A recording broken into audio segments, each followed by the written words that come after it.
जय हिंद, राम राम, राधे राधे। आशा करता हूँ आप सब बहुत अच्छे होंगे। हिंदी में आज बहुत ही अच्छा टॉपिक आज डिस्कस करेंगे जिसका नाम है छंद।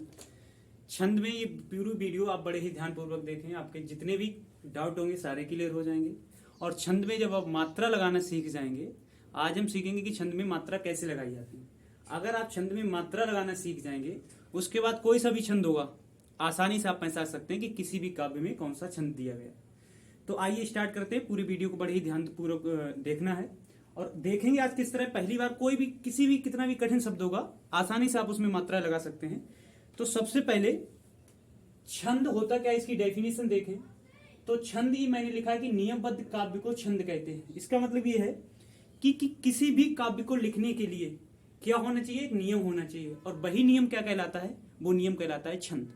जैसे किसी गद्य को हम लिखते हैं तो गद्य को लिखने के लिए किसकी आवश्यकता पड़ती है, हमें गद्य को लिखने के लिए हमें आवश्यकता पड़ती है व्याकरण की।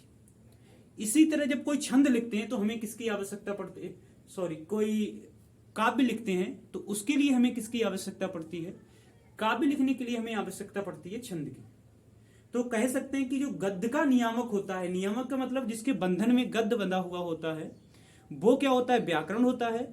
इसी तरह जिसके बंधन में बंधा हुआ काव्य होता है वो क्या कहलाता है, छंद कहलाता है। जैसे हम गद्य में निर्धारण करते हैं कि किसी वाक्य का किसी भी वाक्यांश वगैरह जब लिखते हैं तो उसका लिंग वचन कारक क्या होना चाहिए, इसी तरह काव्य में ही होता है कि लिखने के लिए ये निर्धारित करना पड़ता है कि उसमें कितनी मात्राएं होना चाहिए, कितना वर्ण होना चाहिए। तो ये पूरी जो प्रक्रिया होती है, जो नियम मतलब जिस नियम में बांध कर लिखा जाता है काव्य को, वही क्या कहलाता है, वो कहलाता है छंद। ठीक। अब छंद होते कितने प्रकार के हैं, तो छंद 3 प्रकार के होते हैं। एक होता है मात्रिक छंद, दूसरा वार्णिक छंद और तीसरा आपका होता है मुक्तक छंद। मात्रिक छंद, पहला ही शब्द इसमें लिखा है मात्रा। मात्रा का मतलब है कि जिस छंदों में मात्राओं का बंधन होता है वो कौन सा कहलाता है, मात्रिक छंद। जिस छंद में किसका बंधन होता है या जो छंद किसमें बंधा हुआ होता है, जो मात्राओं में बंधा हुआ छंद होता है, वो कौन सा कहलाता है, वो मात्रिक छंद कहलाता है। जो छंद वर्णों में बंधा हुआ होता है, या कह सकते हैं जिस छंद में वर्णों की गिनती की जा सकती है या जिसमें वर्णों का क्रम निर्धारित किया जाता है, वो क्या कहलाता है, वार्णिक छंद। तीसरा प्रकार क्या होता है कि ना तो मात्राओं का कोई बंधन है ना ही वर्णों का कोई बंधन है। 2 प्रकार, अगर मात्राओं का बंधन है तो मात्रिक हो गया, वर्णों का बंधन है तो वार्णिक हो गया। तीसरा प्रकार होता है मुक्तक। इसमें ना तो मात्राओं का कोई बंधन होता है ना ही वर्णों का कोई बंधन होता है, जो मुक्त रूप से लिखा जाता है। ऐसे समझ लो जैसे हमने किसी गद्य को लिखा है, उसे क्या लय में पढ़ रहे हैं हम, वो क्या कहलाता है, मुक्तक कहलाता है। इसमें मात्राओं का वर्णों का कोई भी बंधन नहीं होता है। तो सबसे पहले छंद की डेफिनेशन और छंद के प्रकार। ध्यान रखना कितने प्रकार होते हैं, छंद के 3 प्रकार होते हैं। उसके बाद कहा जाता है कि छंद का प्रणेता कौन है। प्रणेता का मतलब होता है पहली बार किसने छंद के बारे में कहा। प्रणेता का मतलब होता है छंद को लेकर कौन आया। तो प्रणेता का अर्थ यह है कि जो छंद को सबसे पहले लेकर आया, सबसे पहले किसने बताया छंद के बारे में, तो एक मुनि थे जिनका नाम था पिंगल मुनि। तो पहली बार या कह सकते हैं छंद के जो प्रणेता हैं या जो जन्मदाता हैं वो कौन है, पिंगल मुनि है। और पिंगल मुनि की जो पुस्तक है उसका नाम है पिंगल शास्त्र, या इसी को कहते हैं छंद शास्त्र। बहुत ज्यादा महत्वपूर्ण है, ध्यान रखना कि छंद के प्रणेता कौन है, पिंगल मुनि है, उनकी पुस्तक का नाम है पिंगल शास्त्र या छंद शास्त्र। दूसरा ये कि पहली बार सर्वप्रथम कब उल्लेख मिला छंद का, कहां से मिला, तो सर्वप्रथम जो छंद का हमें उल्लेख मिला वो कहां से मिला, ऋग्वेद से। सर्वप्रथम उल्लेख कहां से मिलता है, हमें मिलता है ऋग्वेद से। ठीक।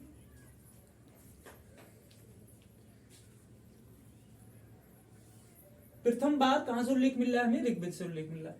ठीक। तो पहले क्या ध्यान रखना है, डेफिनेशन याद रखनी है, प्रकार याद रखना है, प्रणेता याद रखना है और उनकी पुस्तक का नाम।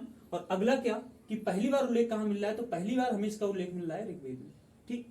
अब इसके अलावा कि छंद के अंग कौन कौन से होते हैं, अंग और किसी का भेद, दोनों चीजें अलग होती है। जब भी हम पढ़ते हैं तो ज्यादातर लोग इसमें कंफ्यूज रहते हैं कि अंग क्या होता है और प्रकार या भेद क्या होते हैं। अंग का मतलब है कोई भी चीज जो बनी हुई है वो किससे मिलकर बनी है, और प्रकार का मतलब है जो चीज बनके तैयार हुई है वो कितने प्रकार की बनी है। तो सबसे पहले ध्यान रखना है कि छंद के अंग कितने होते हैं, या छंद किस किस से मिलकर बना होता है वो क्या कहलाते हैं, छंद के अंग कहलाते हैं। और कितने अंग होते हैं, छंद के 7 अंग होते हैं। ठीक। इसे हम डिटेल में पढ़ेंगे। पहला होता है पद, या इसे पाद या चरण कहते हैं। इसका मतलब है कि किसी भी छंद को जब लिखा जाता है तो कितनी लाइनों में लिखा जाता है वही लाइनें क्या कहलाती हैं भी आपकी चरण कहलाती है। जैसे कोई छंद है, ज्यादातर जो मोस्टली छंद होते हैं कितने चरणों में लिखे जाते हैं? 4। ये पहली लाइन, दूसरी लाइन, तीसरी लाइन और चौथी लाइन। ठीक, तो ये क्या हो जाएगा? प्रथम चरण, ये क्या हो जाएगा? द्वितीय चरण, और ये कहलाएगा आपका तृतीय चरण, और ये आपका कहलाएगा चतुर्थ चरण। तो किसी भी छंद को जितनी लाइनों में लिखा जाता है, जितनी पंक्तियों में लिखा जाता है, तो प्रत्येक पंक्ति क्या कहलाती है? प्रत्येक पंक्ति चरण कहलाती है, पद कहलाती है या पाद कहलाती है। ठीक, ये कब हो रहा है? जब एक पंक्ति को एक ही उसमें लिखा जा रहा है। कई बार क्या होता है छंद में, कई बार आपको मिलेगा कि एक ही पंक्ति को, 2 पंक्तियों को एक ही लाइन में लिख दिया गया इस तरह से, और यहां पे हल्का सा क्या लगा दिया जाता है? अल्पविराम या यति से कहते हैं। उसके बाद दूसरा ये लिख दिया गया, पहला चरण, दूसरा चरण, तीसरा चरण, चौथा चरण। जब 2 चरणों को एक लाइन में लिखा जाता है तो ये पूरी एक लाइन क्या कहलाती है? ये कहलाती है आपकी दल। क्या कहलाती है? दल। इसी तरह दूसरी लाइन भी क्या कहलाएगी? आपकी दल। कब कहलाएगी? जब 2 चरणों को एक लाइन में लिखा जाता है तो उस दौरान वो पूरी लाइन क्या कहलाती है? दल कहलाती है। तो दल कितने हो जाएंगे? 2। चरण कितने हो जाएंगे? 4। 1 2 3 4, क्योंकि 2 चरणों को एक लाइन में लिखा गया तो क्या बना? दल। तो सबसे पहले पद पाद चरण का मतलब क्या होता है कि जितनी लाइनों में छंद लिखा जाता है वो क्या कहलाता है? उसका पद या चरण कहलाता है। ज्यादातर 4 लाइनों में लिखे जाते तो 4 चरण होते हैं। कुछ छंद होते हैं जिनके 2 चरण एक लाइन में लिखे जाते उसे दल कहते हैं। ठीक, दूसरा अंग क्या है? क्रम संख्या। क्रम संख्या क्या होता है कि जब भी कोई छंद लिखा जाता है, ठीक, क्रम संख्या का मतलब क्या है कि जब भी कोई छंद लिखा जाता है तो उस छंद में क्या होता है? संख्याओं का क्रम निर्धारित किया जाता है।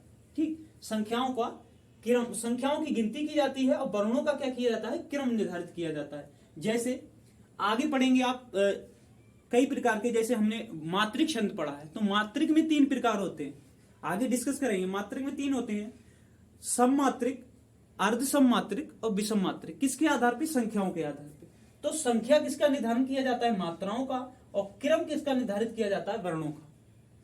वर्णों का क्या किया जाता है? क्रम निर्धारित किया जाता है, और जो मात्राएं होती हैं उनकी संख्या गिनी जाती है, और उसी के आधार पे मात्रिक छंद विभाजित होते हैं। वर्णों के क्रम के आधार पे वर्णिक छंद, ये दोनों में आएगा। तीसरा क्या होता है? मात्रा या वर्ण। ये वाला हम लास्ट में देखेंगे। ठीक, अभी ये वाला छोड़ दे रहे। इससे ये होता है गण। ठीक, ये क्या होता है? आपका गण होता है। और गणों की जो कुल संख्या होती है वो कितनी होती है? गणों की कुल संख्या होती है 8। और इसके लिए एक फार्मूला होता है, बहुत ज्यादा आपने पढ़ा होगा हाई स्कूल इंटर में। या माता राज भान सलगा, या माता राजभान सलगा। तो सबसे पहले गण होता क्या है? तो गण को आप ध्यान रखना है, गण का अर्थ होता है शब्दों का समूह। गण का अर्थ क्या होता है? समूह, जिसमें क्या होगा? कम से कम 3 वर्ण जिसमें उपस्थित होंगे वो क्या कहलाता है? वर्ण कहलाता है। तो वर्ण क्या है? गण क्या है? गण है, गणों की संख्या सबसे पहले याद रखनी है। तो संख्या कितनी होती है? 8 होती है। ठीक, संख्या कितनी होती है? 8। अब जब भी हम गण को निर्धारित करते हैं तो गणों की संख्या 8 होती है। पहला होता है यगण, दूसरा होता है मगण, तीसरा होता है तगण। अब ये लिखा कैसे जा रहा है? पहला अक्षर हमने पहला वर्ण यहां से लिख दिया या के साथ में गण लिख दिया। दूसरा अक्षर लिया मां के साथ में क्या लिख दिया? गण, मगण। उसके बाद ता ले लिया, ता के साथ में क्या लिख दिया? गण, तगण। रा ले लिया तो क्या हो जाएगा? रगण। जा ले लेंगे तो क्या हो जाएगा? जगण। उसके बाद इसी तरह भा ले लेंगे क्या हो जाएगा? भगण। ना लेंगे क्या हो जाएगा? नगण हो जाएगा। सा लेंगे क्या हो जाएगा? सगण हो जाएगा आपका। और ला ले लेंगे तो इतना, इससे ज्यादा नहीं होगा। 1 2 3 4 5 6 7 8 हो गए। ठीक, अब इसमें हम निर्धारित कैसे करते हैं वर्णों को? तो पहला वाला हमने लिया यगण, इससे आगे 2 अक्षर ले लो, क्या हो जाएगा? या मा ता। ध्यान से देखना है, क्या हो गया? या माता। दूसरे में क्या होगा? पहला वाला छोड़ देंगे, इसके आगे के 3 लेंगे, क्या हो जाएगा? मा ता रा। जो भी अक्षर यहां लिखा हुआ उससे आगे 3 ले लेंगे, ता राज, क्या हो जाएगा? ता रा ज। उसके बाद क्या हो जाएगा? अब रा लिखा हो तो रा से आगे दो ले लेंगे, रा जा भ, क्या हो जाएगा राज भा। उसके बाद जा से आगे जभान।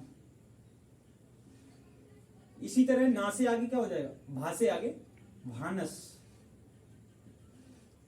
ठीक, ना से आगे क्या हो जाएगा नसल, और सा से आगे क्या हो जाएगा सलगा।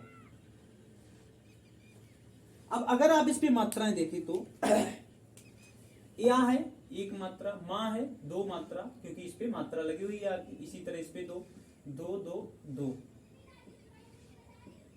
इस पे दो दो एक दो एक दो एक दो एक दो एक एक एक एक एक एक एक दो। कोई भी अपने आप को रिपीट नहीं कर रहा है। यहाँ एक दो दो है, उसके बाद दो दो है, दो दो एक है, एक दो एक है, दो एक दो एक है, दो एक एक है, उसके बाद तीन बार एक एक है, एक एक दो। ये क्या कहलाते हैं आपके गण कहलाते हैं। संख्या केवल आपको याद रखनी है, ये मात्रिक छंदों में होते नहीं, केवल किसमें होते हैं वाणिक छंदों में। उसके बाद अगला क्या आता है गति या लय। अगला क्या आता है आपका गति या लय आता है। ये क्या होता है कि जब भी किसी छंद को पढ़ा जाता है तो पढ़ने के दौरान क्या होता है उसकी एक लय बनानी पड़ती है। प्रत्येक छंद की अपनी अपनी अलग क्या होती है लय होती है। ठीक, तो वही क्या कहलाती है गति या लय कहलाती है कि पढ़ने की गति क्या है, छंद को पढ़ने की लय क्या है। जैसे आप नए गाने आते हैं तो नए गाने में क्या होता है उनकी अपनी अलग सी, जैसे क्या कहते हैं ये आते हैं हनी सिंह वगैरह के जो गाने आते हैं उसमें आप क्या देखेंगे उनकी अलग से एक अपना रैप होता है। रैप भी क्या होता है वही गति होती है। तो वही गाने का जो तरीका होता है जो लय होती है वो क्या कहलाती है उसी छंद की गति या लय। प्रत्येक छंद की क्या होती है अलग अलग होती है। उसके बाद आता है यति या विराम। यति या विराम क्या होता है कि प्रत्येक छंद को जब हम लिखते या पढ़ते हैं तो उस दौरान हम क्या लेते हैं, एक छंद एक बार सांस में आप नहीं पढ़ सकते। तो जब किसी छंद को पढ़ते हैं तो कुछ समय के लिए हम क्या करते हैं सांस लेते हैं, और सांस लेने के लिए जो रुकते हैं वही क्या कहलाता है यति या विराम कहलाता है। किसी भी छंद को आप कंटिन्यू नहीं पढ़ सकते हैं, तो जो कुछ देर के लिए ठहराव होता है वो क्या कहलाता है यति या विराम। और उसके बाद क्या होता है तुक। तुक का मतलब होता है कि छंद के लास्ट में जो एक जैसे अक्षरों की मैत्री, जिसे कहते हैं अक्षर मैत्री। क्या कहते हैं अक्षर मैत्री। इसका मतलब क्या है कि छंद के जो अंत में होगा अक्षर वही इसके अंत में होगा। प्रत्येक चरण के अंत में जो क्या होता है अक्षरों का मिलना होता है वही क्या कहलाता है तुक। ठीक, जैसे आप उदाहरण देखेंगे बंदों गुरपद परम परागा, लास्ट में क्या आया परागा। ठीक, दूसरी लाइन क्या है सुरभि सुवास सरस अनुरागा। अब अनुरागा में यहां देखो यहां भी गा आया, यहां भी गा आया, ये भी गा पर आकी मात्रा, यहां भी गा पे आकी मात्रा, मतलब अंत में क्या हो रहा है अक्षरों का मिलान, जिसे कहते हैं अक्षर मैत्री। और अक्षरी मैत्री ही क्या कहलाता है तुक। तो ये आपके कितने अंग हो गए, ये हो गए 6, और एक आपका बचा हुआ कौन सा है वर्ण या मात्रा। तो इस पे आपको बहुत ज्यादा ध्यान देना है कि ये क्या है रीढ़ की हड्डी है छंद की। अगर आपको मात्राएं लगानी आ गई तो आप किसी भी छंद को आसानी से पहचान सकते हैं। तो इसे मैं भी रफ कर रहा हूं। इसके बाद हम देखेंगे मात्राएं। मात्राओं के लिए आपने वर्णमाला पढ़ी होगी, और नहीं पढ़ी है तो पीछे की क्लास में आप वर्णमाला में देख लेंगे, जहां हमने स्वरों का क्या किया है वर्गीकरण किया। अब आगे हम इसमें देखेंगे कि मात्राएं किस तरह से लगाते हैं। मात्राओं में क्या होता है, जैसे आपने पीछे जिन्होंने वीडियो देखी होगी वर्णमाला की उन्हें पता होगा, स्वर दो प्रकार के बताए थे। एक होता है ह्रस्व स्वर जिन्हें क्या कहते थे लघुमात्रिक, लघुमात्रिक या कहते थे गुरु। लघुमात्रिक कहते थे एक मात्रिक।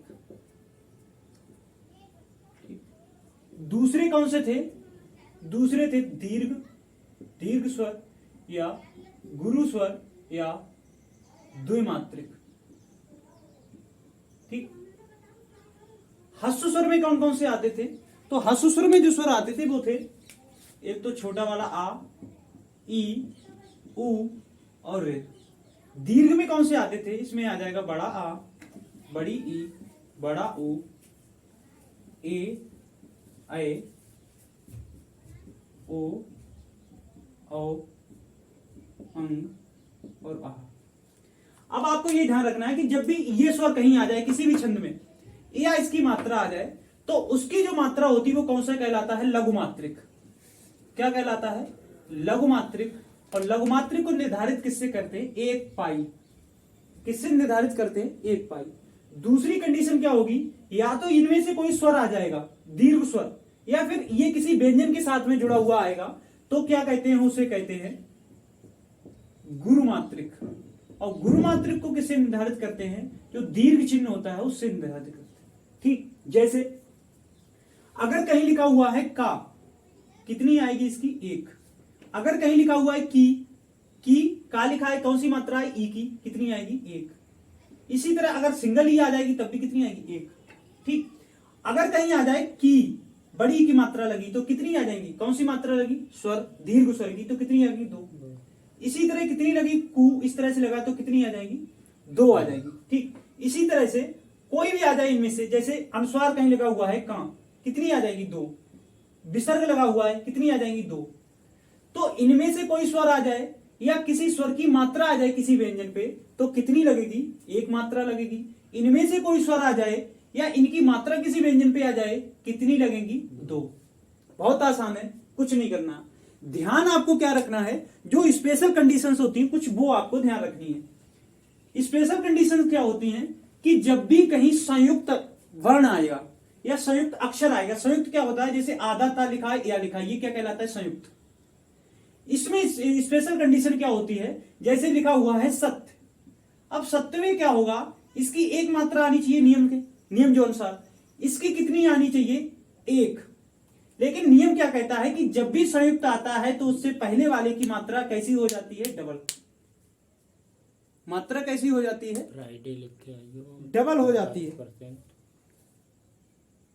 ठीक, दूसरा क्या होता है कि अगर लिखा हुआ है सत्य, दूसरा इसी तरह क्या हो जाएगा, अग्र का मतलब है इस पे 1 आनी चाहिए, लेकिन इसकी वजह से कितनी आ गई, 2। इसमें कितनी आ जाएगी, 1 आ जाएगी। ठीक, अब तीसरी कंडीशन इसमें दूसरा ये देखना है, ये तो सही से समझ में आ रहा है, जब भी कभी ऐसा हो कि कोई भी शब्द संयुक्त अक्षर से स्टार्ट हो, जैसे लिखा हुआ है क्रम। अब क्रम में क्या होगा, इसकी मात्रा हमेशा 1 ही रहती है, इसकी भी कितनी रहेगी, 1। इसका प्रभाव किसमें पड़ता, अगर इससे पहले कोई वर्ण दिया होता उस पर, इससे पहले कोई भी वर्ण नहीं दिया है तो इस पर कोई प्रभाव नहीं पड़ेगा। अगर ये इस तरह से लिखा होता है आक्रम, तो आक्रम का मतलब ये होता कि इस पे 1, इस पे 1, इसकी वजह से इस आपे आनी तो 1 चाहिए, लेकिन कितनी हो जाएंगी, 2।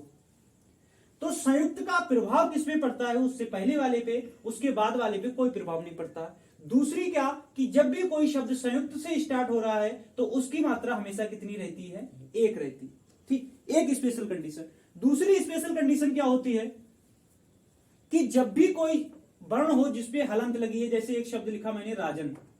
अब राजन में मात्रा रा की कितनी, 2। जा की मात्रा 1 होनी चाहिए, लेकिन हलंत की मात्रा 1 होती है, इससे पहले वाले पे कितनी हो जाएंगी, 2। ठीक, हलंत की 1, लेकिन इसका प्रभाव किस पे पड़ता है, जैसे संयुक्त अक्षर का पड़ता है उसी तरह इसका पड़ता है, आगे वाले पे कितनी हो जाएंगी, 2। ठीक, जैसे लिखा हुआ है रामायण, रामायण लिखा है तो इसमें क्या हो जाएगा, 2। इसकी कितनी होंगी, 2। इसकी भी 2 होंगी क्योंकि पीछे वाला क्या है, हलंत लगी हुई है, और इसकी कितनी हो जाएंगी, 1। 2 स्पेशल कंडीशन हो गई। तीसरी स्पेशल कंडीशन ये है कि जब भी चंद्र बिंदु आएगा, जब भी क्या आएगा, चंद्र बिंदु आएगा, और चंद्र बिंदु में जैसे लिखा हमने चंद लिखा तो इसकी मात्रा हमेशा कितनी आएगी, 1। इसकी मात्रा भी 1 आएगी। और इसी चंद को अगर अनुस्वार से लिखते हैं तो इसकी मात्रा हो जाएगी 2, इसकी हो जाएगी 1।